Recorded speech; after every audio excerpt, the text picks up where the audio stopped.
All right, let's talk about something that's being completely transformed by technology, the world of toys. We're not just talking about action figures or dolls anymore. We are talking about a brand new generation of AI-powered playmates that are so much more than just, well, play. Now, this explainer is part of our Flow Tao Salon series. And for this deep dive, we're leaning on some really incredible research from a 2026 report by Endata. It's called the AI Toy Market Development and User Insights Report. So everything we're about to get into comes straight from their findings on this fascinating new industry. So let me start by asking you a question. Just think back for a second. What was your absolute favorite toy as a kid? Got it? Okay, now imagine that toy could actually listen to you, understand how you were feeling, and actually learn and grow right alongside you. Sounds like sci-fi, right? Well, it's not anymore. It's happening right now.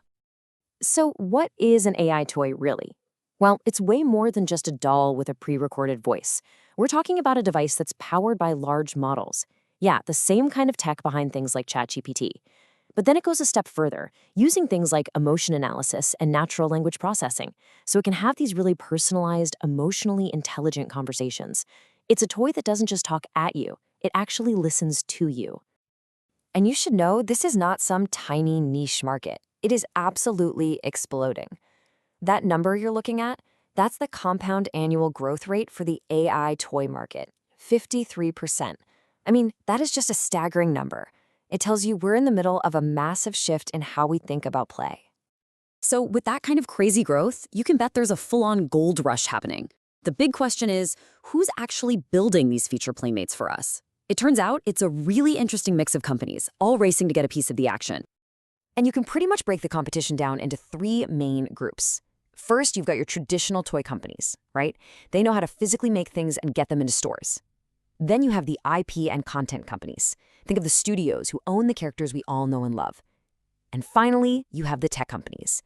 They're the ones bringing the brains to the operation, the algorithms and the AI platforms that make it all work. And this table just shows you how wild the race is. These are the market leaders in China back in 2025. You can see all three types of players are in there. But look at these growth numbers. Haivivi, an IP company, is up almost 1,000%. And then you get down to number 5, a tech company called Ubtech, with a completely mind-blowing growth rate of over 2,200%. This market is moving at light speed. Okay, so we know who's making them, but what do these things actually do? What's inside the box, and how much does it all cost? Let's break it down. So if you look at how the market is divided up, something really interesting pops out. The two biggest pieces of the pie are education robots and smart programming toys. I mean, together, that's more than half the entire market. It tells you that for a lot of people, the main reason to buy one of these isn't just for fun, it's for learning. And there are a few different tiers you can buy into. At the entry level for under $100 or so, you're getting pretty basic voice commands. Then in that mid-range, things get way more sophisticated with visual tracking and stuff. But once you get to the high end, you're talking about these hyper-realistic devices with tons of sensors for really deep, immersive interactions. And here's a perfect example of what that high end looks like.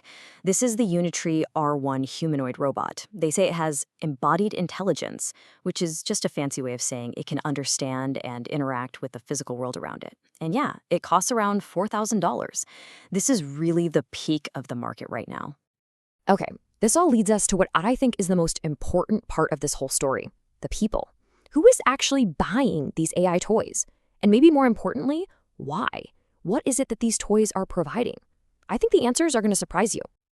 First, let's just look at the raw data. The core audience is overwhelmingly female. We're talking over 2/3 of all buyers. In the main age group, young adults, 60% of buyers are between 18 and 34. So right away, you know this is not just about toys for kids. The report really breaks this audience down into 3 key groups, or personas. The first one is what they call the Gen Z parent. These are young parents who grew up as digital natives, and they see these toys as this amazing new tool for raising their kids, almost like a high-tech nanny. And this quote from a parent in the report just says it all. She calls it her child's super helper. For her, the toy is a way to calm her own anxieties about her kid's development, especially with the pressures of starting school. It's less about simple fun and way more about getting a leg up.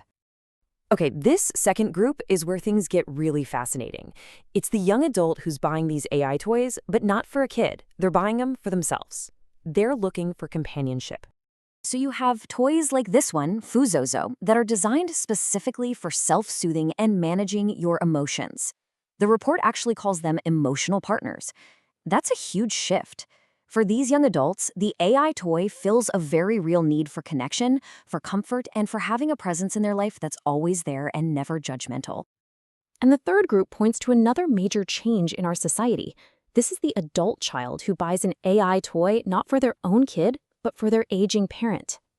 For this group, people who are often juggling their own lives while trying to care for elderly parents, the AI toy is a practical fix. It can provide companionship when they can't be there, help with medication reminders, or even monitor for falls. It's using technology to solve one of the oldest human challenges, caring for our elders. So when you put all of this together, the tech, the market, the people, what does it all really mean? Well, the report boils it down to 3 absolutely crucial takeaways about where this is all heading. First, the line between playing and learning is basically gone. It's been completely erased. For a huge part of the market, especially those Gen Z parents, toys are now powerful educational tools first and simple amusements second. Second, the whole idea of what a toy is for is expanding. It's not just for kids anymore. They're evolving into these companions that fill very real gaps in our lives, whether it's an emotional gap for a young adult or a caregiving gap for an elderly parent. And finally, from a business perspective, this isn't just one industry evolving. It's a fusion. It's this powerful combination of traditional manufacturing, beloved characters and stories, and bleeding-edge AI. And when you mix all that together, you get a brand new, explosive industry. And that really leaves us with one last big question to chew on. As these toys become our teachers, our friends, and even our caregivers, what does that do to our very definition of a relationship? How do our human connections change when some of our most important bonds are with, well, something artificial? That's the big question we'll all be figuring out together.